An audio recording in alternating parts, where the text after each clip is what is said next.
And he looked at me, he's like, why are you watching this? These aren't real Black people, these are white people's Black people. And it ruined the show for me because these are white writers saying what the Black experience is when they don't know anything. Hey family, welcome to the Do You Know Black Kickback, the official after show to the Do You Know Black game show. Here, we're gonna take topics from the game show, we're gonna break them down, but before we do that, I wanna take a second to look back at the game show and see what happened. What did Denzel say in Training Day? You think you can do this to me? Get rich, hey, get rich, oh no, get rich. I just came on here so I can do it for my African Americans, okay? I'm keeping my Black card, so y'all can go ahead. As long as a tasting party for 10. Amazing. I wanna break it down just for a little bit what happened in this episode. So I know we had a winner and a lot of losers, but before we go into that, you know, I just want to kind of figure out, ooh, there's a face there. You know what? The champ is here. Go ahead. What do you got to say? What happened? Look, I'm just happy to be here. I love all my contestants. You guys are amazing. A few of them did try to vote me out. But you survived. But I survived, and I won with love. What was the tactic? What was the tactic? That's good. Well, Ty was my first friend, so I wasn't gonna vote for her. And I didn't like the voting part. That was really hard. And then Calvin checked my eye boogies. So I really appreciated that. So you gave him a pass? Yeah, and then Simone and I met in the bathroom. So my first, and I liked her hat. So my first vote went to Rich, and I didn't know his name. So I wrote down the college he attended, which happened to be in the town I grew up in. Which is? FDU, with a little sad face. Fairleigh Dickinson University? Fairleigh Dickinson University, and I spelled your name right. And you did. All 3 times that I voted. You voted for me. Yeah. Y'all voted against each other, but y'all survived. So, okay, so I felt great voting against him each and every time because he voted for me. So then when were you voted off, Rich? Yeah. What round were you voted off? It was like, I can't remember, but It wasn't the last one? No, definitely not, sir. Or the first? Ooh, it sounds pretty shady. It sounds like a lot of shade over here. What do you mean? What happened? Surely you weren't voted off first. I surely was. To see my name on 2 boards after I was asked one question, and I was gonna get the second question correct, but time cut me off short. We're gonna unpack all this. All right, we're gonna unpack all this with your therapist. I will say we need a therapist in here, cause what the? You know what? Speaking of, by the way, therapy is good. Okay, so just want to be very clear on that one. But yes, I agree. Speaking of, Ty Michelle. Yes, Mr. Lamont. What's going on with you? How did you survive beyond round 1? Because people were talking about you. I made it to the top 2. So was that I feel one, great too? about that. It was me and Dara, my girl. I'm not gonna lie. Very first vote. No, I'm lying. The second vote, because the first vote was Calvin, because he had to go. Please. The second vote was Dara, because had I voted Rich would have been on the second, and then it would have been the whole, female empowerment, which was great, which ended up happening at the end, but I want to still a little spice in the game. That's fair. All right, so here we go. With that being said, I want to take one of the questions from the game show that y'all were in, and we're gonna kind of break it down a little bit, okay? I'm actually gonna ask Simone to answer this question. No one else. Here we go. Launched in 2014, what was the name of ABC's Thursday night lineup dedicated to Shonda Rhimes' show? Thank God it's Thursday. Okay, there you go. All right, very good. So we know Shonda Rhimes created a lot of great shows, right? A lot of good content that not just Black people, take in, but people all across the country and even probably different parts of the world view. With that being said, there has been, when you look at some of the shows, How to Get Away with Murder, and Kerry Washington doing her thing as well, these Black leads and what their roles are, and maybe like what their vices are, and the portrayal and what that means for Black women. The actresses who play these roles, playing these roles are great. But I think also there's another part of that story, which is like, well, what and how do we portray Black women on screen? Is it a disservice if these characters who are in these, primetime shows are, adulterous, are, cutthroat. So that begs the question, and that's going to kick us off here to start with our first question. Do we have a right to limit or censor Black creativity and art for the good of the greater Black community? Absolutely not. White people get to be messy all the time. Ooh. And they get to have this just spectrum of mess. I mean, we just watch them do whatever they want on TV and in real life. They get to do whatever, and they just get passes and passes and passes. And I've had this ideology of like, oh yeah, being like the good Black and the digestible Black, but that will still get you killed. So we should have the autonomy to tell the stories and be able to be free to be every spectrum of what the characters look like. We shouldn't have to be one thing to be digestible to a few Black people when there are going to be 60% that still want us to die. That doesn't do anything for us, and it keeps us in this box where we don't get to like experiment with the spectrum of who we can be because we're all trying to be this. Miss me. Yeah. Right. And at the end of the day, we're human. Like, there are layers, there are levels, like everyone's different. We're not all the same. We're not always the help, first of all. Like, no pun intended. Right. I mean, but I'm saying, like, we're not always the help. We're not always a slave in these films or whatever creative content that's being produced. Like, we're human. There are layers to us. So we should be able to be whatever we want, 100%. And just as Ty and Dara was saying, there's no limitations of art. I see putting whatever you want on TV and being an actress, being an artist, being a songwriter. There's no limitations to art, so you can't tell me whatever. You can't tell me what to do. I'm gonna do whatever I wanna do, and this is it. Accept it for what it is. If you got something to say, then get lost, kick it, beat it. But does it, fair. But does that also portray us in a light that non-Blacks will see and then judge us by? Either way, they're gonna judge us anyway. They're gonna judge, either way, they're gonna judge us. Hold on. Rich is in deep thought over this. Yeah, this is a powerful, fully loaded question. So I had to just take it in. I just think as an artist, the responsibility is to tell you the truth. We're dynamic individuals, and as long as we tell our truth unapologetically, it's going to translate through cinema. So. And speaking of truth, if I'm not mistaken, there's a moment where Anna Keating takes off her wig on primetime television. And we have never seen, I can't say never, Black woman on primetime television TV reveal her braids, tie up her hair, and sleep next to her husband. I think it's such a small moment in television, but it's powerful and impactful. So what did that mean to you personally? It's like, wow, I see myself in this woman. Like you were saying, it's an artist's duty to really tell the truth. Literally, the Shonda Rhimes is incredible. The fact that she was able to be like, you know what? No, we're not gonna sit here and pretend that she's gonna go to sleep with her wig. That's not how we are as Black women. As Black men too, we're tying up our hair at night. So then what are some of the other stories that we need to be hearing and seeing? I'm gonna say that we need to hear the story of us just living as like regular Black people. That's why I love Insecure so much. Because when you're watching Insecure, you see yourself on television, but at very many points, they're not like overly like, this is a Black show, this is a Black storyline, we're doing these Black things. It's just that we are living as regular individuals who are battling whatever life hands us. We need more content like that.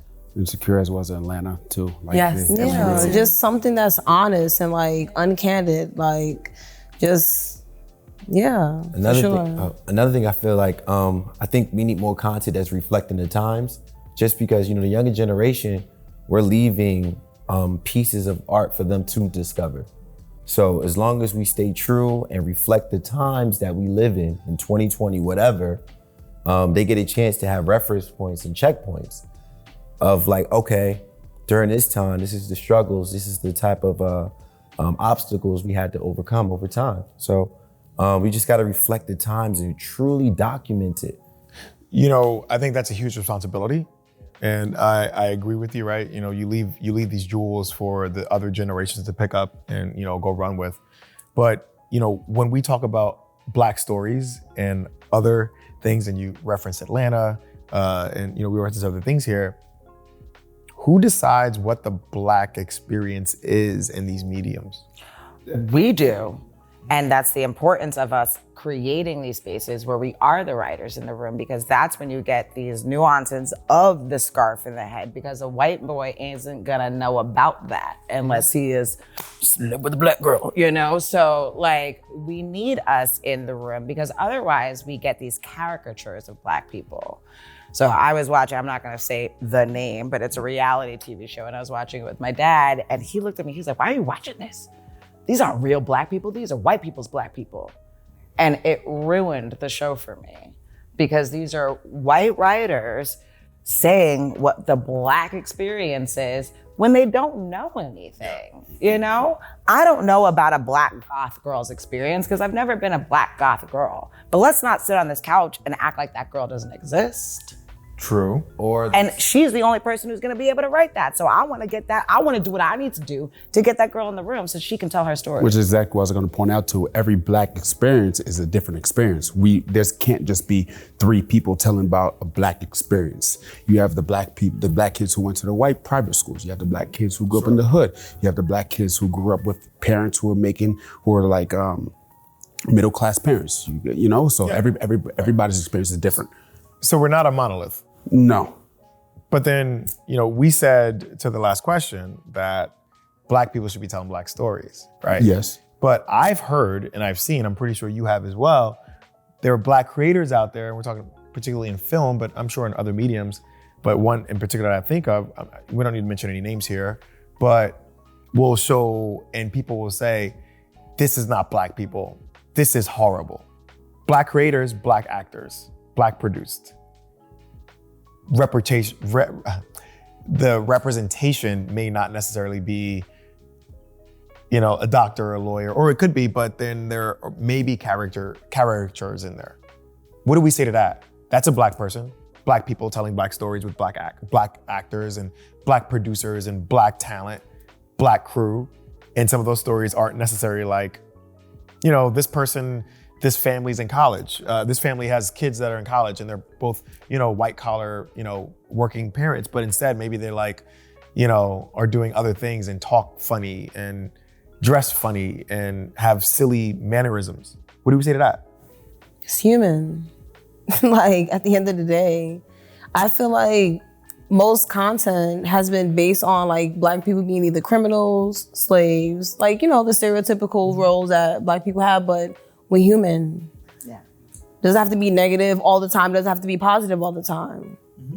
It's just reality. And just because I'm looking at something and that might not be my Black experience doesn't mean that it negates anyone else's experience. Yeah. So that's also important. Straight up. So, what happened? What changed? Like, where did this mainstream Black person's representation come from? Rich? I feel like capitalism, just people, big studio, they have their notes, and a lot of filmmakers, and they're on a constant tug of war with these studio execs and their notes, and they try to dress it with market and secondary market and what's going to sell, and they don't know, because art is subjective. How you know? You know what I mean? So necessarily, we can have a bright Black writer, we can have a Black director, we can have Black actors, but the executive producers, the people that are financing this project, they have these studio notes, or they have these notes. So about time to go to the masses, they already repackage the message that may not be what the original story or message that we want to get out there. Yeah. And Isis talks about it. I'm sure Shonda Rhimes experiences it, Oprah experiences it, Tyler Perry still experiences it, because they have these distribution platforms. They have their notes, they know, what was that? Yeah, no, I don't want to cut you off. So then how does it change? Where do we get? I believe it starts with the dollar. So we need to finance our own films. We need to come together and put money on our content. So the message doesn't. What does that mean? Put money on our content. What does that mean? For example, to make a sci-fi film, you don't necessarily need to do comedy all the time. So they kind of push us into comedy. I've never seen a black sci-fi film. Have you? See you yesterday. Yeah. Ooh. I mean, closest thing is probably like Lovecraft. Is what? Lovecraft Country. It's probably like the closest thing to it. What's the budget for that? A lot. But Lovecraft? They did cut it. HBO. So what's our opportunities for finance? But they did cut it though. They didn't get the second season. They didn't get the second season. Because the second season was too much and wasn't digestible to a lot of white people. And I'm sorry to cut you off, Rich, but to piggyback off of what you said, deeper than the execs like following their notes, the bigger agenda has always been to keep Black people oppressed. So it's like, it's the same thing with most propaganda. Like you push the idea to the masses and this is how Black people are portrayed.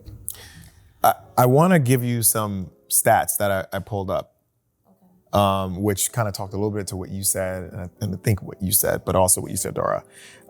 This study was done by McKinsey & Company. It was done fairly recently. They talked about, particularly, they did a study on entertainment and the Black experience and what Hollywood is missing out on. And they not just talked about like money, but they talked about opportunity. And I'll just give you two quick ones here.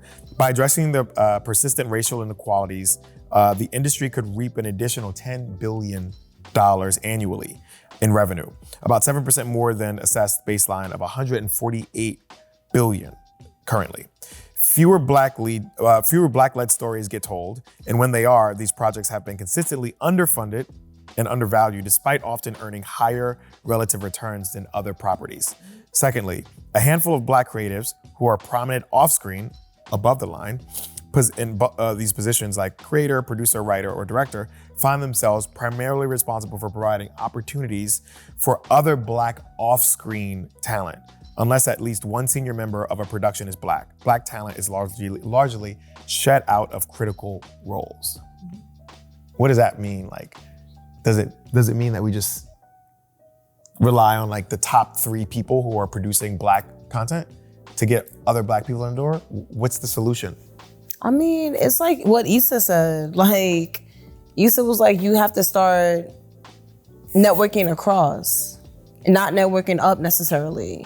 I think like when I heard her say that, it made the most sense to me. Like, forget about going to the person who you think can put you in a position. Sometimes you just gotta go to the people that are next to you. That part. It's the left and right for me.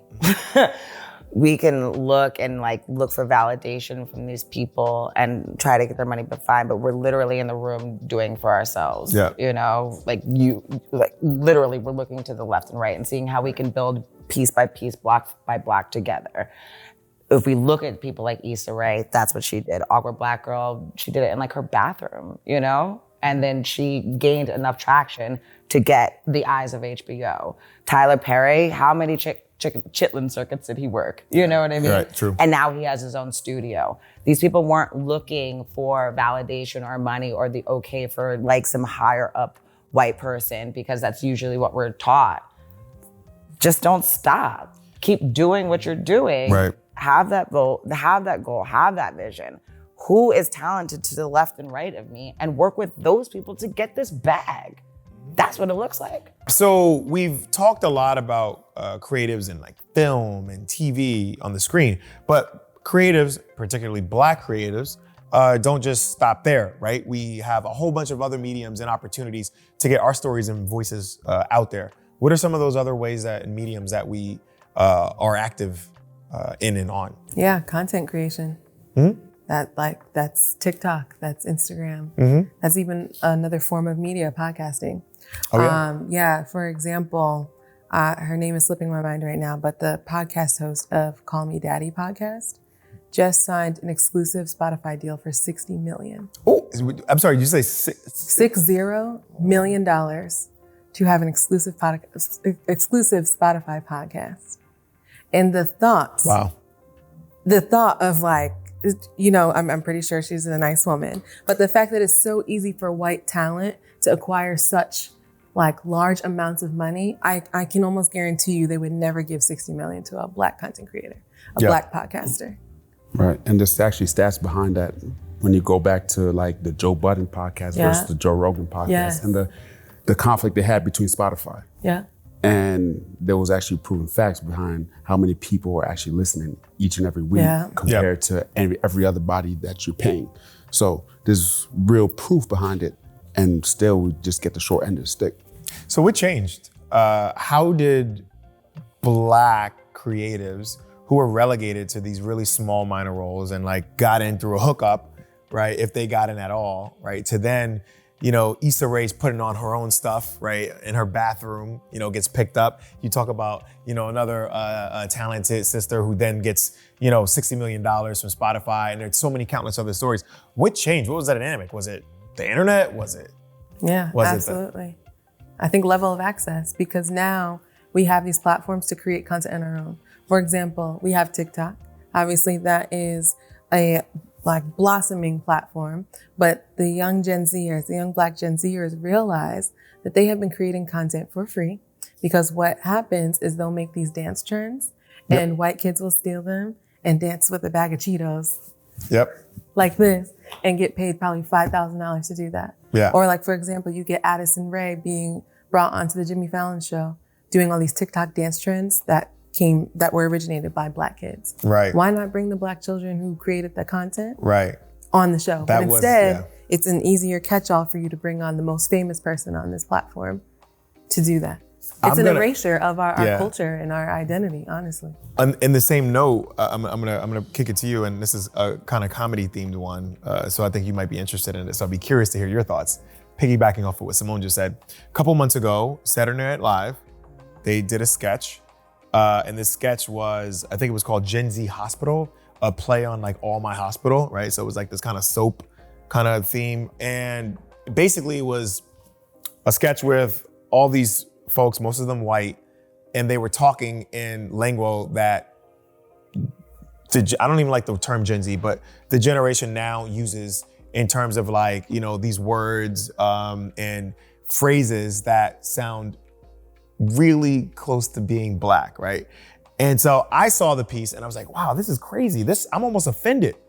And then 2 days later, there was a huge article on it and a backlash because they were they accused Saturday Night Live of taking Black creatives' content and using it for this Gen Z hospital, and had these like white characters playing white children saying all these terminologies. Found out the person who wrote the sketch was Michael Che, a Black man. So going back, Black creatives, how does that make us feel? What does that do? Like, a Black creative wrote that, and does that you're in the comedy game. What do you think about that? This discussion is a setup. Shout out to you, Michael Che. I saw you last week. I love your shows at Caroline's. They're amazing. Thanks for putting comedians on. This is a trap. No trap, no pun intended. Love the brother. Good job, good work. I think it goes back to the notes and the things that, you know, they're higher ups. There's a vision, there's a brand that seems very on brand for SNL. If something doesn't go right with your spirit, you know. Like, that's a very personal experience.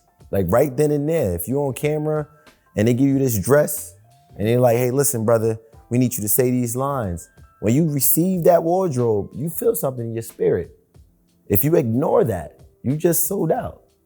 It's very simple. It's a very personal experience. And a lot of people need to report inward and feel that. Don't ignore it. The kids, don't get drugged up. Don't think about the money, because money gonna come. So a lot of creatives, like, that sounds noble. A lot of creatives aren't making $60 million or are on, you know, a weekly syndicated, you know, show, or have, you know, a YouTube following of millions of followers. Some people are living in their friend's closet, you know, eating ramen noodles trying to survive.